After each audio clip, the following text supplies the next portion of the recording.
Hello dear students. ਬੇਟੇ ਅਸੀਂ chapter ਕੱਲ੍ਹ ਕੁਝ ਕੁਐਸਚਨ ਡਿਸਕਸ ਕਰੇ ਸੀ ਡਾਇਵਰਸਿਟੀ ਇਨ ਲਿਵਿੰਗ ਆਰਗੈਨਿਜ਼ਮ। ਡਾਇਵਰਸਿਟੀ ਦਾ ਅਰਥ ਦੱਸਿਆ ਸੀ ਅਲੱਗ-ਅਲੱਗ ਡਿਫਰੈਂਟ। ਸਟੱਡੀ ਨੂੰ ਈਜ਼ੀ ਕਰਨ ਲਈ ਸਾਰੇ ਹੀ ਆਰਗੈਨਿਜ਼ਮ ਨੂੰ ਅਲੱਗ-ਅਲੱਗ ਕੈਟਾਗਰੀ ਦੇ ਵਿੱਚ ਅਲੱਗ-ਅਲੱਗ ਕਲਾਸੀਫਿਕੇਸ਼ਨ ਕੀਤੀ ਗਈ ਆ ਤਾਂ ਕਿ ਉਹਨਾਂ ਦੀ ਜੋ ਸਟੱਡੀ ਹੈ ਉਹ ਬੜੀ ਈਜ਼ੀ ਹੋ ਸਕੇ।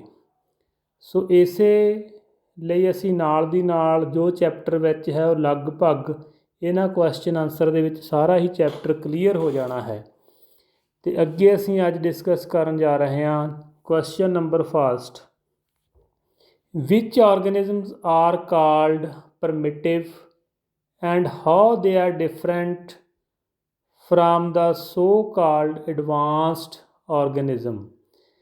ਪ੍ਰਿਮਿਟਿਵ ਆਰਗੈਨਿਜ਼ਮ ਕਿਹੜੇ ਹਨ ਅਤੇ ਐਡਵਾਂਸਡ ਆਰਗੈਨਿਜ਼ਮ ਨਾਲੋਂ ਕਿਸ ਤਰ੍ਹਾਂ ਡਿਫਰੈਂਟ ਹਨ।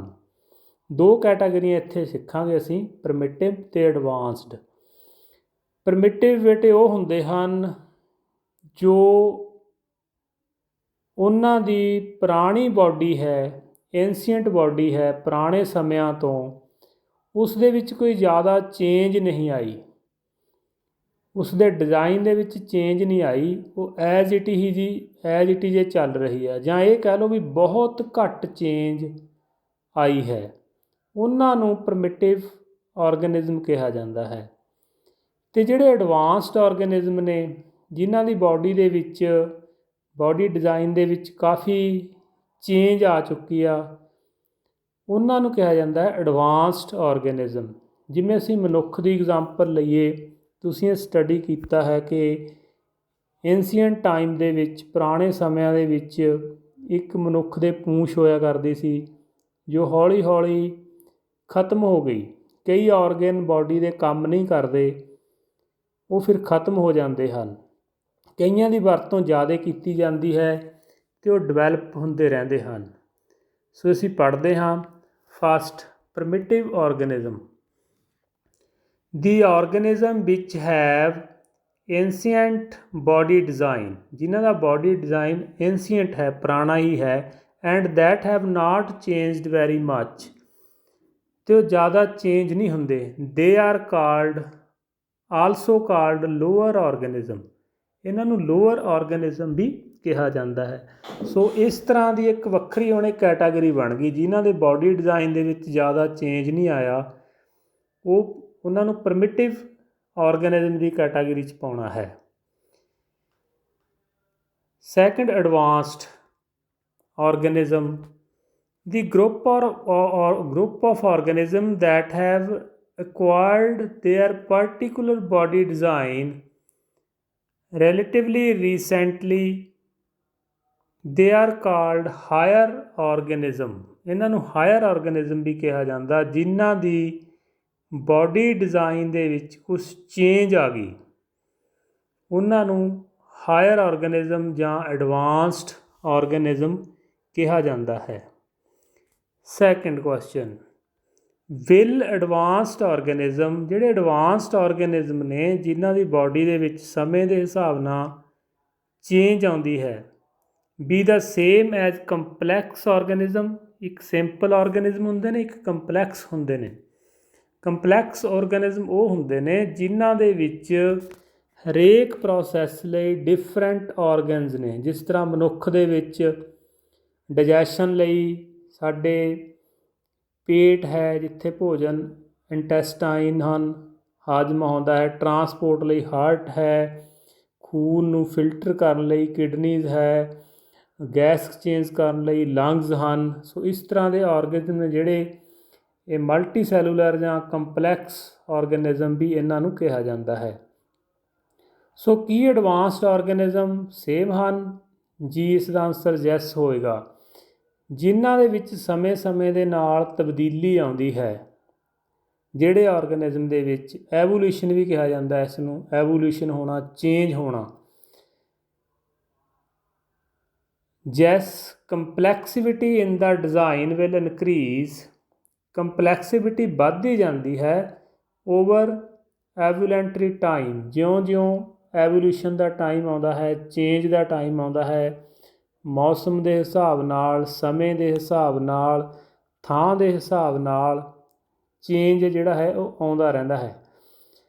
ਹੈਂਸ ਓਲਡਰ ਜਾਂ ਜਿਹੜੇ ਪੁਰਾਣੇ ਨੇ ਪ੍ਰਿਮਿਟਿਵ ਆਰਗੇਨਿਜ਼ਮਸ ਆਰ ਸਿੰਪਲ, ਇਹ ਸਿੰਪਲ ਹੁੰਦੇ ਹਨ। ਵਾਈਲ ਯੰਗ ਔਰ ਆਰਗੇਨਿਜ਼ਮ ਆਰ ਮੋਰ ਕੰਪਲੈਕਸ, ਅਤੇ ਜਿਹੜੇ ਐਡਵਾਂਸਡ ਨੇ ਉਹ ਜ਼ਿਆਦਾ ਕੰਪਲੈਕਸ ਹੁੰਦੇ ਨੇ। ਜਿਹੜੇ ਪ੍ਰਿਮਿਟਿਵ ਨੇ ਉਹ ਸਿੰਪਲ ਆਰਗੇਨਿਜ਼ਮ ਹੁੰਦੇ ਨੇ, ਜਿਹੜੇ ਐਡਵਾਂਸਡ ਹਨ ਉਹ ਕੰਪਲੈਕਸ ਆਰਗੇਨਿਜ਼ਮ ਹੁੰਦੇ ਹਨ। ਸੋ ਜਿਉਂ-ਜਿਉਂ ਚੇਂਜ ਆਉਂਦੀ ਹੈ, ਜਿਹੜੇ ਐਡਵਾਂਸਡ ਨੇ ਉਹਨਾਂ ਵਿੱਚ ਚੇਂਜ ਆਉਂਦੀ ਜਾਂਦੀ ਹੈ ਅਤੇ ਉਹਨਾਂ ਦੀ ਲਾਈਫ ਵੀ ਲੰਬੀ ਹੁੰਦੀ ਹੈ, ਜੋ ਸਮੇਂ ਦੇ ਹਿਸਾਬ ਨਾਲ ਆਪਣੇ ਆਪ ਨੂੰ ਤਬਦੀਲ ਕਰਦੇ ਰਹਿੰਦੇ ਨੇ, ਆਪਣੇ ਆਪ ਦੇ ਵਿੱਚ ਵੇਰੀਏਸ਼ਨ ਲਿਆਉਂਦੇ ਰਹਿੰਦੇ ਨੇ, ਉਹਨਾਂ ਨੂੰ ਕੰਪਲੈਕਸ ਜਾਂ ਐਡਵਾਂਸਡ ਆਰਗੇਨਿਜ਼ਮ ਕਿਹਾ ਜਾਂਦਾ ਹੈ। Next question, what is the criterion for classification of organism as belonging to kingdom Monera and Protista. ਦੋ ਇੱਥੇ ਹੋਰ ਕੈਟੇਗਰੀਆਂ ਪੜ੍ਹਾਂਗੇ, ਮਨੋਰਾ ਔਰ ਪ੍ਰੋਟਿਸਟਾ। ਮਨੋਰਾ ਅਤੇ ਪ੍ਰੋਟੈਸਟਾ 'ਚ ਕੀ ਫਰਕ ਹੈ, ਇਹ ਵੀ ਦੋ ਕੈਟਾਗਰੀਆਂ ਹਨ। ਇਹ ਦੋ ਅੱਖਰ ਚੈਪਟਰ ਵਿੱਚ ਵੀ ਦਿੱਤੇ ਹਨ, ਦੋ ਕੈਟਾਗਰੀਆਂ ਤੁਸੀਂ ਇੱਥੇ ਵੀ ਸਿੱਖਣੀਆਂ ਹਨ। ਤਾਂ ਕਿਹੜਾ criteria, the criteria for classification of ਮਨੋਰਾ and ਪ੍ਰੋਟੈਸਟਾ। ਮਨੋਰਾ ਅਤੇ ਪ੍ਰੋਟੈਸਟਾ ਨੂੰ ਕਲਾਸੀਫਿਕੇਸ਼ਨ ਕਰਨ ਲਈ ਕਿਹੜੀ ਚੀਜ਼ ਮੇਨ ਦੇਖਣੀ ਹੈ, ਪਹਿਲਾਂ ਵੀ ਪੜ੍ਹਿਆ ਹੈ, nature and number of cells. Nature and number of cells, ਇੱਕ ਸੈੱਲਸ ਦੀ ਨੇਚਰ ਕਹੀ ਜੀ ਆ ਅਤੇ ਇੱਕ ਸੈੱਲਾਂ ਦੀ ਗਿਣਤੀ ਕਿੰਨੀ ਆ। ਨੇਚਰ ਅਸੀਂ ਦੋ ਪ੍ਰਕਾਰ ਦੀ ਪੜ੍ਹੀ ਹੈ, ਪ੍ਰੋਕੈਰੀਓਟਿਕ ਅਤੇ ਯੂਕੈਰੀਓਟਿਕ। ਈਕੈਰੀਓਟਿਕ ਜਿਹਦੇ ਵਿੱਚ ਨਿਊਕਲੀਅਰ ਮੈਂਬਰਨ ਅਤੇ ਨਿਊਕਲੀਅਸ ਪ੍ਰੈਜੈਂਟ ਹੋਵੇ, ਪ੍ਰੀਕੈਰੀਓਟਿਕ ਜਿਹਦੇ ਵਿੱਚ ਨਿਊਕਲੀਅਸ ਜਾਂ ਨਿਊਕਲੀਅਰ ਮੈਂਬਰਨ ਐਬਸੈਂਟ ਹੋਣ। ਪ੍ਰੀਕੈਰੀਓਟਿਕ ਬਿਲੋਂਗਸ ਟੂ ਕਿੰਗਡਮ ਮਨੋਰਾ। ਜਿਹੜੇ ਪ੍ਰੀਕੈਰੀਓਟਿਕ ਨੇ ਜਿਨ੍ਹਾਂ ਵਿੱਚ ਨਿਊਕਲੀਅਸ ਮੈਂਬਰਨ ਐਬਸੈਂਟ ਹੈ, ਉਹ ਮਨੋਰਾ ਕੈਟਾਗਰੀ 'ਚ ਆ ਜਾਂਦੇ ਹਨ, ਮੋਨੇਰਾ ਕੈਟਾਗਰੀ ਵਿੱਚ ਆ ਜਾਂਦੇ ਹਨ। ਅਤੇ ਇਹਨਾਂ ਦੇ ਵਿੱਚੋਂ ਜਿਹੜੇ ਯੂਕੈਰੀਓਟਿਕ ਨੇ ਅਤੇ ਸਿੰਗਲ ਸੈੱਲ ਨੇ, ਇੱਕ ਮਲਟੀ ਸੈਲੂਲਰ ਹੁੰਦੇ ਨੇ, ਇੱਕ ਸਿੰਗਲ ਸੈੱਲ। ਸਿੰਗਲ ਸੈੱਲ ਹੋਣ ਅਤੇ ਯੂਕੈਰੀਓਟਿਕ ਹੋਣ, ਨਿਊਕਲੀਅਰ ਮੈਂਬਰਨ ਪ੍ਰੈਜੈਂਟ ਹੋਵੇ, single cell eukaryotic, belongs to kingdom Protista. ਇਹ ਪ੍ਰੋਟੈਸਟਾ ਕੈਟਾਗਰੀ ਦੇ ਵਿੱਚ ਆ ਜਾਂਦੇ ਹਨ। Next question, in which kingdom will you place an organism which is single cell called eukaryotic or photosynthesis। ਇੱਕ single cell ਈਕੈਰੀਓਟਿਕ ਨੂੰ ਕਿਹੜਾ ਕੈਟੇਗਰੀ 'ਚ ਪਾਓਗੇ? ਸਿੰਗਲ ਸੈੱਲ ਯੂਕੈਰੀਓਟਿਕ ਉੱਪਰ ਪੜ੍ਹਿਆ, ਸਿੰਗਲ ਸੈੱਲ ਯੂਕੈਰੀਓਟਿਕ ਨੂੰ ਕਿੱਥੇ ਪਾਵਾਂਗੇ? ਪ੍ਰੋਟੈਸਟਾ ਦੇ ਵਿੱਚ। So here answer is same, Protista. Third question, in the hierarchy of classification which grouping will have the smallest number of organism। ਆਪਾਂ ਉੱਪਰ ਪੜ੍ਹਿਆ ਸੀ ਇੱਕ ਨੇਚਰ 'ਤੇ ਡਿਪੈਂਡ ਕਰਦਾ ਹੈ ਅਤੇ ਇੱਕ ਨੰਬਰ ਆਫ ਸੈੱਲਸ 'ਤੇ। ਇੱਥੇ smallest number of organism with maximum of characteristics in common and which have a largest number of organism. ਇੱਕ ਘੱਟ ਗਿਣਤੀ ਵਾਲੇ ਹਨ ਅਤੇ ਇੱਕ ਵੱਧ ਗਿਣਤੀ ਵਾਲੇ ਹਨ। ਇੱਕ ਸਮਾਲੈਸਟ ਨੰਬਰ ਆਫ ਆਰਗੈਨਿਜ਼ਮ ਹਨ ਅਤੇ ਇੱਕ ਲਾਰਜੈਸਟ ਨੰਬਰ ਆਫ ਆਰਗੈਨਿਜ਼ਮ ਹਨ। ਇਹਨਾਂ ਨੂੰ ਕਿਹੜੀ ਕਿਹੜੀ ਕੈਟਾਗਰੀ ਵਿੱਚ ਪਾਇਆ ਗਿਆ ਹੈ?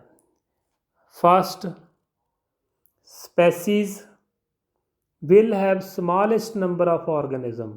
ਜਿਹੜੇ ਛੋਟੇ ਘੱਟ ਗਿਣਤੀ ਦੇ ਆਰਗੈਨਿਜ਼ਮ ਨੇ ਉਹਨਾਂ ਨੂੰ ਸਪੈਸੀ ਦੇ ਵਿੱਚ ਪਾਇਆ ਗਿਆ ਹੈ। Kingdom will have largest number of organism, ਅਤੇ ਜਿਨ੍ਹਾਂ ਦੀ ਗਿਣਤੀ ਵੱਧ ਹੈ ਉਹਨਾਂ ਨੂੰ ਕਿੰਗਡਮ ਕੈਟਾਗਰੀ ਦੇ ਵਿੱਚ ਪਾਇਆ ਗਿਆ ਹੈ। ਵੱਖਰੋ ਵੱਖਰੀਆਂ ਯਾਦ ਰੱਖਣੀਆਂ ਨੇ, ਪ੍ਰਿਮਿਟਿਵ ਜਿਨ੍ਹਾਂ 'ਚ ਚੇਂਜ ਨਹੀਂ ਆਉਂਦੀ, ਐਡਵਾਂਸਡ ਜਿਨ੍ਹਾਂ 'ਚ ਚੇਂਜ ਆ ਜਾਂਦੀ ਹੈ, ਮਨੋਰਾ ਅਤੇ ਪ੍ਰੋਟੈਸਟਾ 'ਚ ਕੀ ਫਰਕ ਹੈ?